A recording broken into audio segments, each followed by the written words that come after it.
Over the past year, my channel has been going over STEM, my STEM-based creature collector, where I showed off designs of mine that covered various science topics. Now, I've been making these designs for the past few years, and back then, I noticed my preferences towards smaller and simpler designs. So in the summer of 2022, I hunkered down and decided to make a pair of larger and more complex designs to be legendary creatures that would stand out from the rest of the roster in the lore. Now, the largest creature collector Pokemon specifically has a trope called box legendaries, whose designs are deemed to be compelling enough to be the sole creature featured on the box art of their games. So what makes their design so special? And if you were to design something of a similar trope, what could you keep in mind? So I drew each of the box legendary pairs myself and took notes about the process. As a disclaimer, by now in 2023, I already decided to keep my project separate from Pokemon as I'm working towards making an independent game with my designs. But before I show you the legendary designs I ended up with, I wanted to share what I learned about Pokemon's box legendaries. Any product, message, or masterpiece needs presentation. While you shouldn't judge a book by its cover, I'd be remiss to say that a cover art's first impression didn't affect sales, especially in the past before kids could look up online reviews about a game. Video games have hosted a beautifully wide range of box arts over the years. However, Pokemon has always had a rather simple cover. Despite Pokemon having 151 unique creatures to flaunt, the cover just has one for each of the two versions. They are the fully evolved forms of some of the first Pokemons you ever meet in the game. Pokemon will continue this simplicity in the international releases, where a single creature is placed in front of a monochrome pattern. But why the final evolutions? Isn't that kinda spoiling what they'll turn into? So yeah, anyone shown in promotional material would technically be a spoiler for the game, but it's a price they have to make to garner interest. And showing the fully evolved form is honestly more representative of the game over just showing the first stages, because you're supposed to grow those babies up throughout the game. The cover might spoil what your starter Pokemon would turn into, but it's also a goal to train your starter to become that cool monster that you saw in the box. So while there's Charizard, Venusaur, Blastoise, and even Pikachu in the version that capitalized on the anime, we have yet to see the Pokemon that are designed to be the star of the show. The true topic of today's video: box legendaries. In Pokemon, there are all sorts of species throughout the game. Wow, but there's a few Pokemon, especially near the end of the game, that either have their own stories and or are rare that give them the legendary status. Some of them are treated as gods in the Pokemon world, while some seem to be endangered species. I'm not going into the dumb legendary and mythical Pokemon split today, because starting from the second generation of Pokemon games, the box art of the two versions each presented a legendary Pokemon, with the first pair being Gold's Ho-Oh and Silver's Lugia. So to learn about what goes into these special designs that are worthy to grace our Gramimama's eyes when she tries to buy us a new game, in that summer of 2022, I drew each of these designs twice. Once with simple shapes that I'm quite fond of doing, and another trying to mimic the official art. Now, when I did the latter, I didn't merely trace over the existing official renders, instead I put the official art to the side and tried to replicate all the details. If you overlap them, you can find that they're very different, but my main goal here was to see how complex the designs are. So after these drawings, I had notes about how Ho-Oh and Lugia, unlike the future pairs we'll see in the franchise, don't appear to be related to each other, because they aren't. Ho-Oh was teased in the very first episode of the anime, and Lugia was made by the movie scriptwriter Takeshi Shudo for Pokemon's second movie. Shudo would later say in his personal blog that he, quote, was surprised it ended up getting used later in the games and TV show. If you're a fan of the franchise, I mean, this was peak Pokemania season, bunch of kids were, this is like seeing a movie starring Chris Pratt and Jack Black. You just got not to buy these games. So I guess this doesn't mean that the Pokemon were designed for the box, but rather they were already well-known creatures of the franchise that haven't been playable yet. Later on, there'll be a third version of this game with Suicune on the cover, which lined up with the whole Suicune related plot in the game. But back in 2022, I only focused on Ho-Oh and Lugia's designs, as they were on the covers of the two versions that came out simultaneously. Ho-Oh is more complex than Lugia, but I personally prefer Lugia's shape language. I was also pleasantly surprised that despite being called the Rainbow Pokemon, Ho-Oh only has two colors in their wings, red and green, with a strip of white that makes the wings feel more complex than they actually are. And this is how powerful a pattern is. Remember that fact. So here we have our first pair of box legendaries, the Bird of Rebirth and the Bird of Ocean Currents. In the notes that I wrote back then, I figured that Pokemon as a company was still trying to find their footing before settling on a formula, which they would solidify in the following generations. Generation 3's Ruby and Sapphire games had a very fun dichotomy between them. Pokemon has always had multiple versions so that kids with different versions would pair up to trade exclusive mons with each other. Ruby and Sapphire were themed after the land and the sea respectively, even the villains being underground nerds and jockey pirates. Now the box arts this time around don't even have custom tailored art, as they're just the official designs of the creatures imposed on a simple texture. This still must have worked as Pokemon continued to do this for the next few generations. But who are these mons? The behemoth that is Groudon and the Leviathan Kyogre. In contrast to the different origins of Ho-Oh and Lugia, these two designs are made to be related to each other by sharing similar eyes and having patterns all over their body to complicate their design. And here's the thing about their silhouettes. I had a much easier time simplifying each of these than I did with Ho-Oh, as Groudon is a big spiky mountain and Kyogre is a round blob. The seemingly complicated designs of these legendaries weren't due to their silhouettes, but rather the patterns that are on them. Additionally, I want to bring up the Booba Kiki effect. Across several languages, if you show these two images and ask which one is called Booba or Kiki, most people would assign Kiki to the sharp shape and Booba to the round one, despite Booba and Kiki not being established words in any of those languages. Just as people can recognize the difference off of a design alone, Groudon is characterized with edgy spikes, and Kyogre looks like a comfy pillow. It's not a rule Pokemon always employed, but it's an option to keep in mind in making counterparts. See, because Pokemon doesn't hyper-focus on only having cool, gnarly designs, but they also have viable, adorable mons to garner various people of different tastes. Having several versions of the same game allows them to showcase that range to get at least one of the versions to be picked up per household. Before we move on, there's that spoiler issue again. You only meet Groudon and Kyogre in the last quarter of the game, while the start screen shows off a mysterious silhouette of them, but they're right on the box, there's no mystery.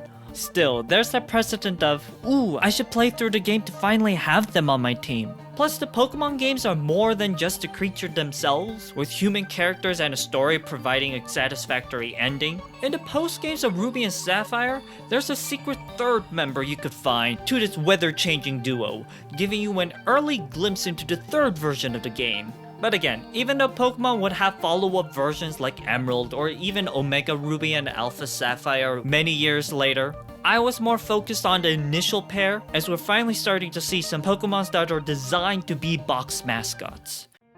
Generation 4's box legendaries followed a similar structure to that of Generation 3's, two related designs with shared eyes and later a third one that also matches their aesthetic. Now, in the lore, Dialga and Palkia are siblings as they control time and space. There's this constant escalation in the powers of these legendary Pokemon. Previously, they're super powerful but rare species. Then they're ambiguously a single being that guards the land, sea, or sky.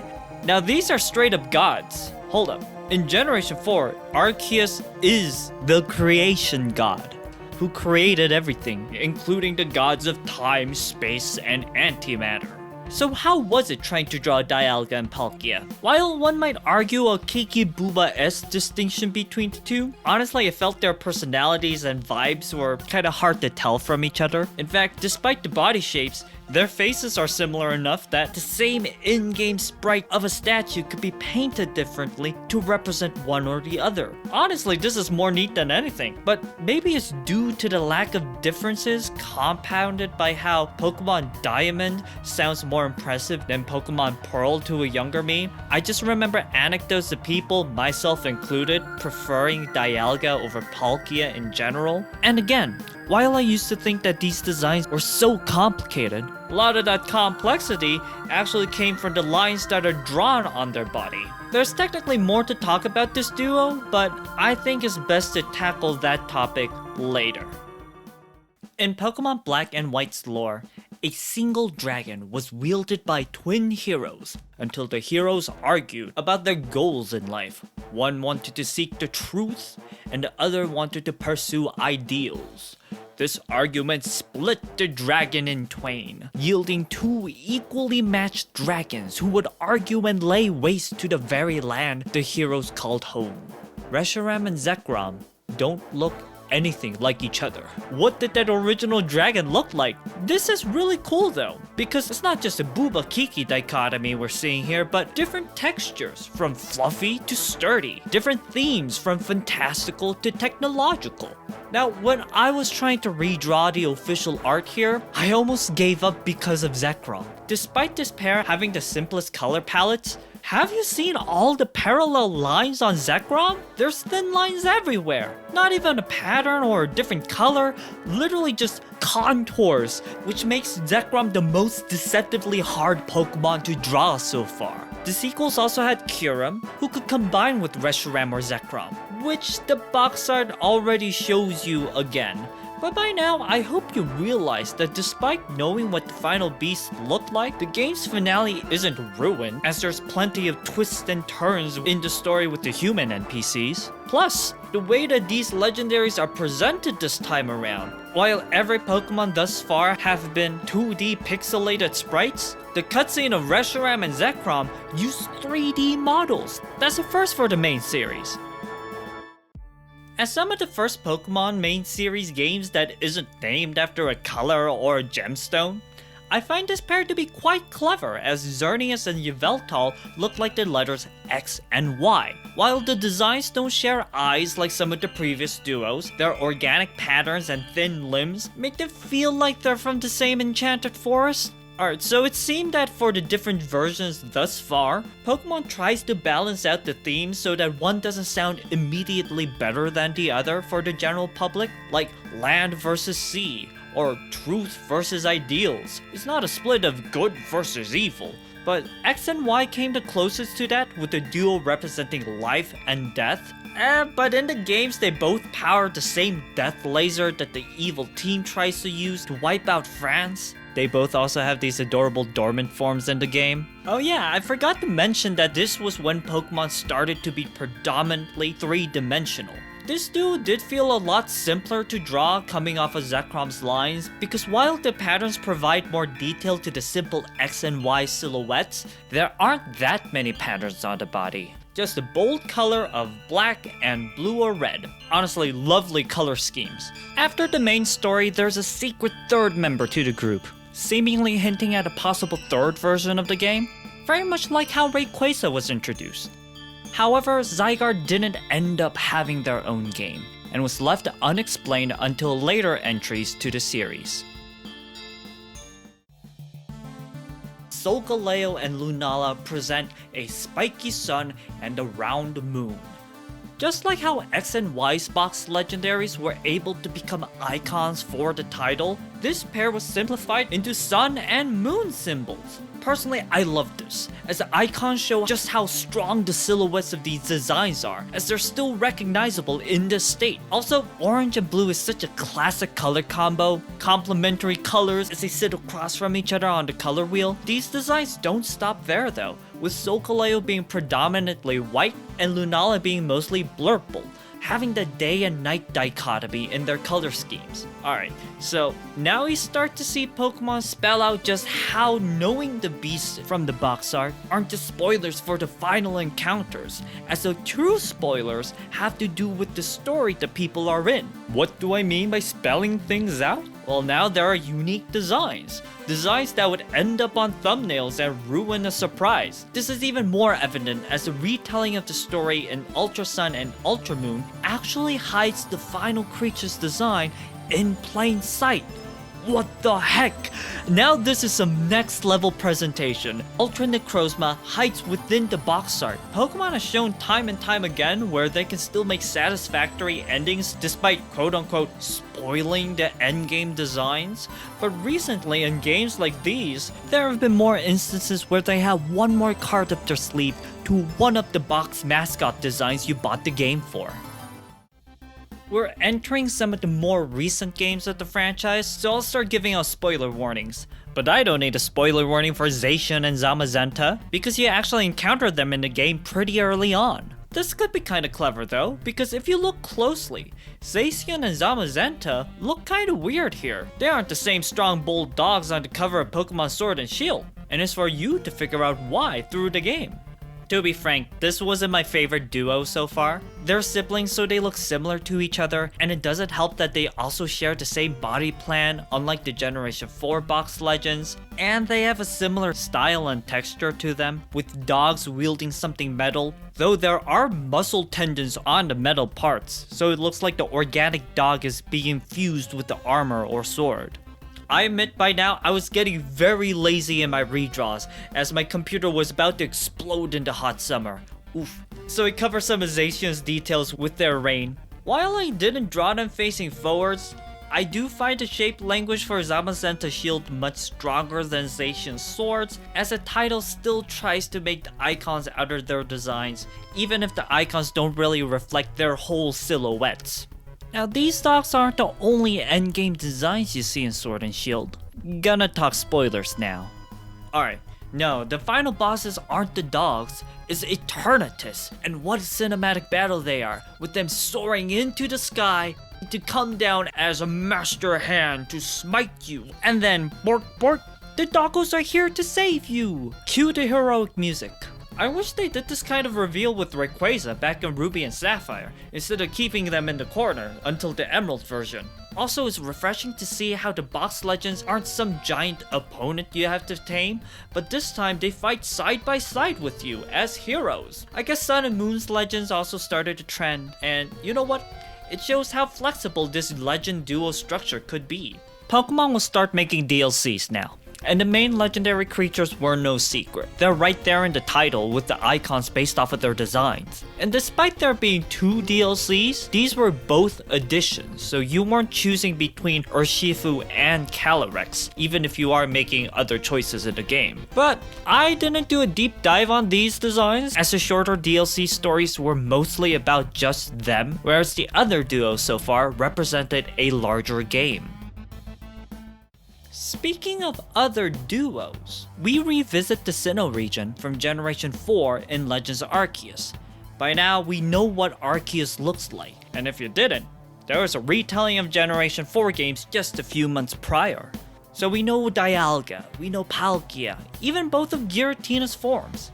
So what's new in Legends Arceus? Shh, it's a secret.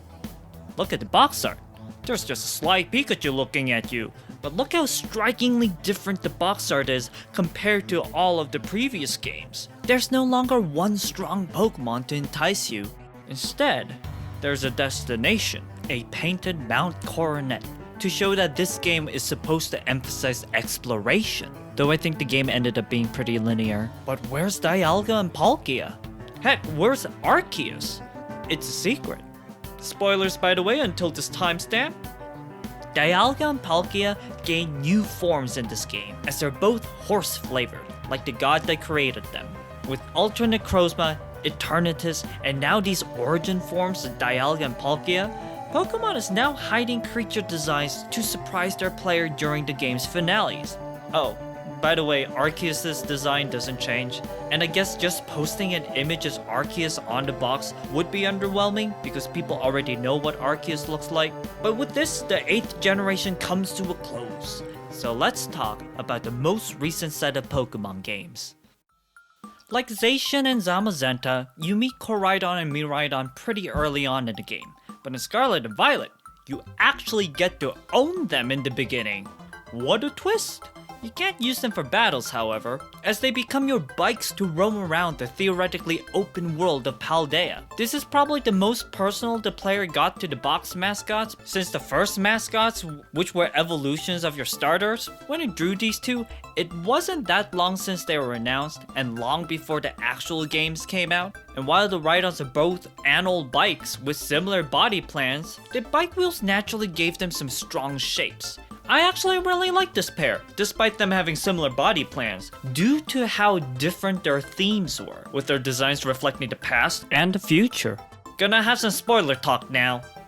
Alright, so Scarlet and Violet doesn't have a unique design to be the big bad guy unlike the previous few games, but they do surprise you with the final trainer battle who do show off designs that you couldn't beat before. But the final opponent is back to the box Legendary, which again is completely fine. In fact, the story for Gen 9's ending might be one of the strongest endings in the series. This generation also had a pair of DLCs with their respective legends, which were displayed from the get-go, though some of the designs were kept a mystery until release. These weren't out when I was doing my deep dives back in 2022, so speaking of 2022, what did my designs look like? If this was any other project, I shouldn't be showing you these designs. Are these not my final bosses? Aren't they spoilers for the ending? Not really. Besides, by now we've established that endings don't always have to be about the final creature. And even if you do know what they look like, that design can encourage you to continue exploring, and there are still ways to make that finale exciting. I feel like for this video, it is worthwhile to show you what I drew back in that summer, even if I plan on using these designs in a game one day. So without further ado, how are you experiencing this video right now? Whether you're seeing, hearing, or feeling the material of this very video, nay, of anything in life, how are you experiencing the world around you? The nervous system can be categorized into two parts. First part being the central nervous system, which is your brain and your spinal cord. The second part is all the other nerves in your body, called the peripheral nervous system. When the world activates your sensory receptor, that sensory neuron from the peripheral nervous system sends a signal through some nerves towards the central nervous system, where you can process that sense of taste, smell, sound, sight, or touch. Those nerves that send signals from the body towards your spine and brain are called afferent nerves, as you are affected by the world. Affersora represents how you take in the world around you, and they would have the power to change your senses. Their ability Logical Sensor would make them immune to moves that share a type as them, and make them gain health instead.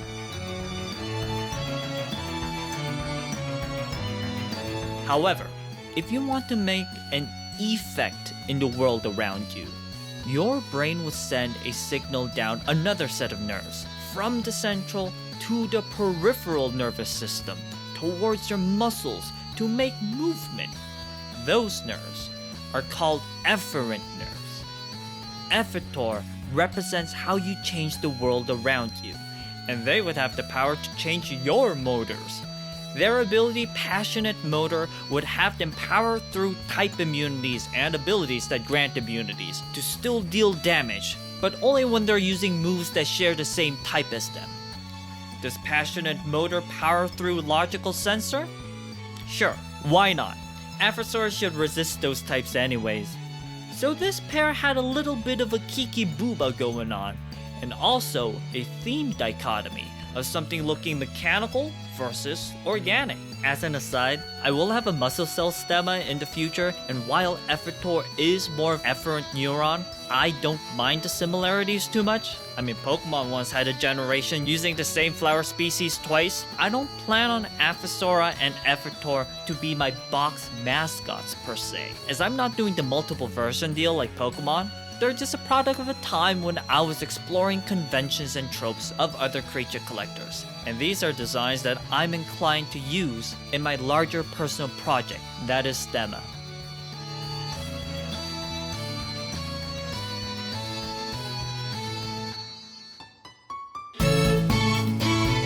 Let's recap. Pokemon's main series games usually have a bold and simple box art with a single creature in the middle and some pattern behind them. While the first generation used the final evolutions of the starters, having 3 possible starters doesn't always match up with the dual versions of the games. Thus, box mascots were designed to be strong, powerful late encounters as a goal for the players to one day meet and play with in the game. The dual versions required Pokemon to create rivals, counterparts, siblings to justify the existence and popularity of both copies. So how are these duos designed? It would be silly to say that there are any strict rules, but upon drawing over these designs, I saw that there are many options in making a pair of enticing monsters, such as using different colors, sharp or round shapes, different body plans, and different themes, just to name a few. Even though some people might prefer one side to another, providing contrasting designs can attract people who like the other design more, as Pokemon provides a range to widen their audience with every generation. In this coming year, I'll be continuing my work on my Stemma project. Now, while I'm coding on Godot to make an independent game out of my designs, I'm in no position to make any promises. But I keep telling myself, even if everything crashes and burns, like how I had to hop out of Unity this year, the Stemma project isn't just a game. It's the set of creature designs that I'm personally proud of. But with that said, I'll still be up and trying my darndest this coming year. Not just the game, but also this channel. Heck, I already have a video in mind for January, so if you like today's content and like to see my journey, follow along. You can check out my playlist about the project so far. I'm very thankful to everyone who's seen and supported the channel this year. I feel very fortunate to be able to share these videos with you. Additionally, I want to thank my Patreon members for their direct support. Finally, thank you for watching, and cheers for the future.